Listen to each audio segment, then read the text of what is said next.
Hi SL ടോക്സിലേക്ക് എല്ലാവർക്കും സ്വാഗതം. ഒട്ടുമിക്ക ആളുകൾക്കും ഇന്നുള്ളൊരു കാര്യമാണ് ക്രഷ് എന്ന് പറയുന്നത്. അതിപ്പോൾ സ്റ്റുഡൻസിനായാലും അതല്ല കുറച്ച് വലിയ ആളുകൾക്കൊക്കെ ആണെന്നുണ്ടെങ്കിലും ക്രഷ് അടിക്കാൻ നമ്മൾ പൊതുവേ പറയാറുണ്ട്. നമുക്കൊരാളെ കാണുമ്പോൾ പെട്ടെന്ന് ഒരു അട്രാക്ഷൻ തോന്നുന്നതിനൊക്കെയാണ് നമ്മൾ ക്രഷ് എന്നൊക്കെ പറയാറുള്ളത്. സോ പലരും ചോദിക്കുന്ന ഒരു കാര്യമാണ്, നമ്മുടെ ക്രഷിനെ അട്രാക്ട് ചെയ്യിപ്പിക്കാൻ വേണ്ടിയിട്ട് എന്തൊക്കെ കാര്യങ്ങളാണ് മാം നമുക്ക് ചെയ്യാൻ പറ്റുക എന്നുള്ളത്. അപ്പോൾ വിചാരിച്ചു ഇന്നത്തെ ഒരു വീഡിയോയിൽ ആ കുറച്ച് കാര്യങ്ങളാണ് പറഞ്ഞേക്കാം എന്നുള്ളത്. അപ്പോൾ ഇന്നത്തെ വീഡിയോയിൽ ഞാൻ ഷെയർ ചെയ്യാൻ പോകുന്ന കാര്യം എന്താണെന്നുള്ളത് ഏകദേശം മനസ്സിലായിട്ടുണ്ടാവും. നിങ്ങൾക്ക് നിങ്ങളുടെ ക്രഷിനെ ഇംപ്രസ് ചെയ്യിപ്പിക്കണമെന്നുണ്ടെങ്കിൽ ഞാൻ ഈ പറയുന്ന കുറച്ച് കാര്യങ്ങൾ, ഒരു 2-3 കാര്യങ്ങളുണ്ട്, അത് നിങ്ങളൊന്ന് ഫോളോ ചെയ്യാനായിട്ട് നോക്കുക. അപ്പോൾ നമുക്ക് നോക്കാം എങ്ങനെയാണ് നമുക്ക് നമ്മുടെ ക്രഷിനെ ഇംപ്രസ് ചെയ്യിപ്പിക്കാനായിട്ട് കഴിയുക എന്നുള്ളത്. നമ്മുടെ ഫസ്റ്റ് പോയിന്റ് എന്ന് പറയുന്നത്, അവൾ ധരിച്ചിരിക്കുന്ന വസ്ത്രത്തെയോ അതല്ലാന്നുണ്ടെങ്കിൽ അവരുടെ കൈവശമുള്ള എന്തെങ്കിലും വസ്തുവിനെ കുറിച്ച് വളരെ നല്ല രീതിയിൽ പുകഴ്ത്തി സംസാരിക്കുക എന്നുള്ളതാണ്. ഇത് മെയിൻ ആയിട്ടും പറയുന്നത് സ്ത്രീകളെ കുറിച്ചാണ്. അതായത് ഇപ്പൊ നിങ്ങൾ കാണുന്ന പുരുഷന്മാർ, ആൺകുട്ടികളൊക്കെ ആണെന്നുണ്ടെങ്കിൽ നിങ്ങൾ സ്നേഹിക്കുന്ന അല്ലെങ്കിൽ നിങ്ങൾക്ക് ക്രഷ് അടിച്ചിട്ടുള്ള പെൺകുട്ടിയെ ഇംപ്രസ് ചെയ്യിപ്പിക്കാൻ വേണ്ടിയിട്ട് എന്തൊക്കെ ചെയ്യാൻ പറ്റുന്നുള്ളതാണ്. സോ ഒന്നാമതായിട്ട് നമ്മൾ ചെയ്യേണ്ട കാര്യം എന്ന് പറയുന്നത്, അവൾ ഇട്ടിരിക്കുന്ന ഡ്രസ്സ് അതിനെക്കുറിച്ച് അല്ലെങ്കിൽ അവളുടെ കൈവശം എന്തെങ്കിലും ഒരു സാധനമൊക്കെ ഉണ്ടെങ്കിൽ അതിനെക്കുറിച്ചൊക്കെ അവരോട് നല്ല രീതിയിൽ സംസാരിക്കുക എന്നുള്ളതാണ്. മീൻസ് പെൺകുട്ടികൾക്ക് എപ്പോഴും ഇഷ്ടം ഉണ്ടാവുക അവരിടുന്ന ഡ്രസ്സിനെ കുറിച്ച് പറയുന്നത് അല്ലെങ്കിൽ അവരുടെ ഭംഗിയെക്കുറിച്ച് പറയുന്നതൊക്കെ ഒരുപാട് ഇഷ്ടമാണ്. അത് കേൾക്കാൻ ആഗ്രഹിക്കുന്ന ആളുകളാണ് ഒട്ടുമിക്കവരും. അപ്പൊ നമ്മളോട് ആരാണ് നമ്മളെക്കുറിച്ച് പുകഴ്ത്തി പറയുന്നത്, അവരോട് നമ്മൾ പോലും അറിയാതെ നമുക്കൊരു ഇഷ്ടം തോന്നാറുണ്ട്. സ്വാഭാവികമായിട്ടും പെൺകുട്ടികളുടെ കാര്യത്തിലും ഇതേ സംഭവമാണ് ഉണ്ടാവുന്നത്. അവരെക്കുറിച്ച് ആരെങ്കിലുമൊക്കെ നല്ല രീതിയിൽ സംസാരിക്കുകയാണെങ്കിൽ, ഒന്ന് പുകഴ്ത്തി പറയുകയാണെന്നുണ്ടെങ്കിൽ അവരോട് കുറച്ചൊരു ഇഷ്ടം കൂടുതലായിരിക്കും എന്നുള്ളതാണ്. സോ ആ രീതിയിൽ ഇപ്പൊ നിങ്ങൾക്ക് ക്രഷ് അടിച്ചിട്ടുള്ള ആ ഒരു പെൺകുട്ടിയുടെ അടുത്ത് പോയിട്ട് അവരുടെ ആ ഡ്രസ്സിങ് സ്റ്റൈല്, അതേപോലെ അവർ യൂസ് ചെയ്യുന്ന മറ്റ് സാധനങ്ങളെ കുറിച്ച്, ഇപ്പോൾ അവർ കയ്യിലിടുന്ന ഇപ്പൊ വളയാണെങ്കിൽ അങ്ങനെ അങ്ങനെ എന്തൊക്കെ സാധനങ്ങൾ അവർ യൂസ് ചെയ്യുന്നുണ്ട് അതിനെക്കുറിച്ചൊക്കെ നിങ്ങൾക്ക് ജസ്റ്റ് പുകഴ്ത്തി സംസാരിക്കാം എന്നുള്ളതാണ്. അങ്ങനെ പറഞ്ഞു കഴിഞ്ഞാൽ അവർ ചെറിയ രീതിയിൽ നിങ്ങളുമായിട്ട് ഇംപ്രസ് ആവാനുള്ള ചാൻസ് വളരെ കൂടുതലാണ്. ദെൻ നമ്മുടെ സെക്കൻഡ് പോയിന്റ് എന്ന് പറയുന്നത്, നിങ്ങൾ സംസാരിച്ച് നിൽക്കുന്ന സമയത്ത് നിങ്ങളുടെ ആ ഒരു കോൺവെർസേഷൻ സ്റ്റോപ്പ് ആവാതിരിക്കാൻ വേണ്ടിയിട്ട് നിങ്ങളുടെ ചുറ്റും നടക്കുന്ന എന്തെങ്കിലുമൊക്കെ ഒരു കാര്യത്തെക്കുറിച്ച് അവരോട് കൂടുതലായിട്ട് സംസാരിക്കാനായിട്ട് ശ്രമിക്കുക എന്നുള്ളതാണ്. അതായത് ഇപ്പോൾ പെൺകുട്ടികൾ എന്ന് പറയുമ്പോൾ ഒരുപാട് സംസാരിക്കാൻ ഇഷ്ടമുള്ള ആളുകളാണ്. പക്ഷെ ആൺകുട്ടികളെ സംബന്ധിച്ച് പറയുകയാണെങ്കിൽ അവർ നേരെ ഓപ്പോസിറ്റ് ആണ്. അവർക്ക് കുറച്ച് കാര്യങ്ങളെ പറയാനുണ്ടാവുള്ളൂ എന്നുള്ളതാണ്. സോ എപ്പോഴും പെൺകുട്ടികൾ ആഗ്രഹിക്കുന്നുണ്ടാവുക താൻ പറയുന്ന കാര്യങ്ങൾ കേൾക്കുന്ന ഒരാൾ അല്ലെങ്കിൽ അതേപോലെ തന്നോട് സംസാരിക്കുന്ന ഒരാൾ എന്നുള്ളതാണ്. അപ്പൊ അതുകൊണ്ട് തന്നെ നിങ്ങൾ തമ്മിൽ സംസാരിച്ചുകൊണ്ടിരിക്കുന്ന സമയത്ത് ആ ഒരു കോൺവെർസേഷൻ സ്റ്റോപ്പ് ആവാതിരിക്കാനായിട്ട് ശ്രമിക്കുക എന്നുള്ളതാണ്.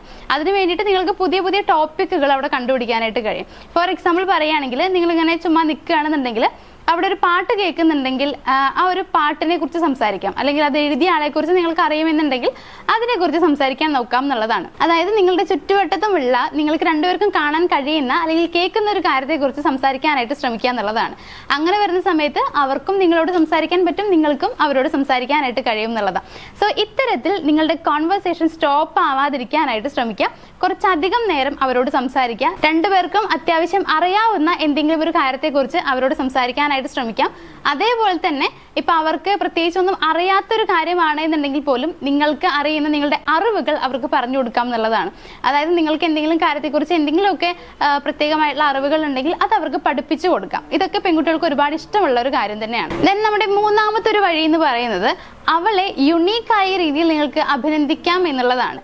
അതായത് ഇപ്പൊ സാധാരണ പുരുഷന്മാരെ എങ്ങനെ ചെയ്യാന്ന് വെച്ച് കഴിഞ്ഞാൽ, അവരെ അഭിനന്ദിക്കുക അവരുടെ മുടി, കമ്മൽ, ടാറ്റു ഇങ്ങനെയുള്ള കാര്യങ്ങളൊക്കെ നോക്കിയിട്ടായിരിക്കും എന്നുള്ളതാണ്. ഇത് പറയുന്നത് അവർക്ക് ഇഷ്ടമാണ്. അതേസമയം മറ്റ് രീതിയിൽ, അതായത് ഇപ്പൊ നിങ്ങൾക്ക് അവരുടെ മെച്ചൂരിറ്റിയെ കുറിച്ച് അവരോട് പറഞ്ഞിട്ട് അവരെ അഭിനന്ദിക്കാം. അതായത് നീ നല്ല മെച്ചൂർഡ് ആയിട്ടുള്ള ഒരാളാണ് എന്നുള്ള രീതിയിൽ അവരോട് പറയാം. അവരിപ്പോൾ ഓരോ കാര്യങ്ങളെയും ഹാൻഡിൽ ചെയ്യുന്ന രീതി അനുസരിച്ച് നിങ്ങൾക്ക് അവരോട് സംസാരിക്കാം. അതുപോലെ അവരുടെ പെരുമാറ്റ രീതി ഇങ്ങനെയൊക്കെ നിങ്ങൾക്ക് അവരോട് സംസാരിക്കാം എന്നുള്ളതാണ്. അതേപോലെ അവരുടെ കോൺഫിഡൻസ് ലെവൽ ഇതിനെക്കുറിച്ചൊക്കെ അവരോട് നിങ്ങൾക്ക് അഭിനന്ദനം എന്നുള്ള രീതിയിൽ സംസാരിക്കാവുന്നതേ ഉള്ളൂ.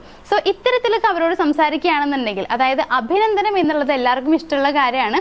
അതേപോലെ തന്നെ നമ്മൾ ഒരുപാട് ഇഷ്ടപ്പെടുന്ന അല്ലെങ്കിൽ നമ്മളുടെ മെച്ചൂരിറ്റി എന്നൊക്കെ പറയുമ്പോൾ നമുക്ക് എല്ലാവർക്കും ഇഷ്ടമാണ്. താൻ വളരെ മെച്ചൂർഡാണ്, താൻ എല്ലാ കാര്യങ്ങളും വളരെ നന്നായിട്ട് ഹാൻഡിൽ ചെയ്യുന്നുണ്ട്, ഇങ്ങനെയൊക്കെ നമ്മളോട് ഒരാൾ പറയുമ്പോൾ നമ്മൾക്ക് തന്നെ തോന്നും നമ്മൾ എന്തൊക്കെയോ ആണ്, അല്ലെങ്കിൽ എന്തൊക്കെയോ സംതിങ് കഴിവുകൾ നമുക്ക് ഉണ്ട് എന്നുള്ളത് നമുക്ക് ഫീൽ ചെയ്യുന്നുള്ളതാണ്. അത് നമുക്കൊരു പ്രൗഡ് മൊമെന്റ് ആയിട്ട് തന്നെ ഫീൽ ചെയ്യാറുണ്ട്. സോ ഇത്തരത്തിൽ നമ്മളെ ആരെങ്കിലും അഭിനന്ദിക്കുകയാണെന്നുണ്ടെങ്കിൽ നമുക്ക് എല്ലാവർക്കും അത് ഇഷ്ടമാണ്. അതേപോലെ തന്നെയാണ് പെൺകുട്ടികളെ സംബന്ധിച്ചും. അവരെയും ഈ രീതിയിൽ എല്ലാവരും പറയുന്ന പോലെ, ഞാൻ നേരത്തെ പറഞ്ഞ പോലെ തന്നെ അവരുടെ ഒരു ഭംഗിയെയോ മുടിയെയോ അല്ലെങ്കിൽ അവരുടെ ഒരു കമ്മൽ, ഓർണമെന്റ്സ് ഇതിനെക്കുറിച്ച് മാത്രമല്ലാതെ അവരുടെ മറ്റു കാര്യങ്ങളെക്കുറിച്ച്, ഈ പറഞ്ഞ കോൺഫിഡൻസ് ആണെങ്കിലും അല്ലെങ്കിൽ അവരുടെ മെച്യൂരിറ്റി ആണെങ്കിലും ഇങ്ങനെയുള്ള കാര്യങ്ങളെക്കുറിച്ച് കൂടി അവരോട് അഭിനന്ദനങ്ങൾ അറിയിക്കാനായിട്ട് ശ്രമിക്കാം. ഇങ്ങനെ ചെയ്യുന്നതും പെൺകുട്ടികൾക്ക് ഇഷ്ടമാണ്. സോ ഇങ്ങനെ ചെയ്തു കഴിഞ്ഞാലും അവർ ഇംപ്രസ് ആവാനുള്ള ചാൻസ് വളരെ കൂടുതലാണ്. അപ്പോൾ ഇതൊന്ന് ട്രൈ ചെയ്ത് നോക്കുക. അങ്ങനെ നോക്കിയിട്ട് നിങ്ങളുടെ ക്രഷിൽ നിന്നും ഒരു ഇംപ്രസ് നിങ്ങൾക്ക് കിട്ടുകയാണെന്നുണ്ടെങ്കിൽ ആ സന്തോഷ വാർത്ത നമ്മളെയും കൂടി ഒന്ന് അറിയിക്കാനായിട്ട് ശ്രമിക്കാം. അതായത് ജസ്റ്റ് കമന്റ് ബോക്സിൽ ഒന്ന് അറിയിച്ചാൽ മാത്രം മതി. അപ്പോൾ നമ്മുടെ വീഡിയോ എല്ലാവർക്കും ഇഷ്ടമായി എന്ന് വിചാരിക്കുന്നു. വീഡിയോ ഇഷ്ടമായി എന്നുണ്ടെങ്കിൽ വീഡിയോ ഒന്ന് ലൈക്ക് ചെയ്യുക. നിങ്ങളുടെ ഫ്രണ്ട്സ്, ഫാമിലി അങ്ങനെ ആർക്കെങ്കിലും ഒക്കെ ഒന്ന് ഷെയർ ചെയ്ത് കൊടുക്കാം. അതേപോലെ നമ്മുടെ ചാനൽ ആദ്യമായിട്ട് കാണുന്ന ആളുകളൊക്കെ ആണെന്നുണ്ടെങ്കിൽ ഇത്തരത്തിലുള്ള വീഡിയോസ്, അതായത് നമ്മൾ മെയിൻ ആയിട്ട് ഇതിൽ അപ്ലോഡ് ചെയ്യുന്നത് സൈക്കോളജി, മോട്ടിവേഷൻ വീഡിയോസ് ഒക്കെയാണ്. സോ ഇത്തരത്തിലുള്ള വീഡിയോസ് ഒക്കെ കാണാൻ താല്പര്യമുള്ള ആളുകളാണെങ്കിൽ ചാനൽ ഒന്ന് സബ്സ്ക്രൈബ് ചെയ്ത് തുടർന്ന് വീഡിയോസ് കാണാനായിട്ട് ശ്രമിക്കുക. മറ്റൊരു വീഡിയോ ആയിട്ട് കാണാം. താങ്ക്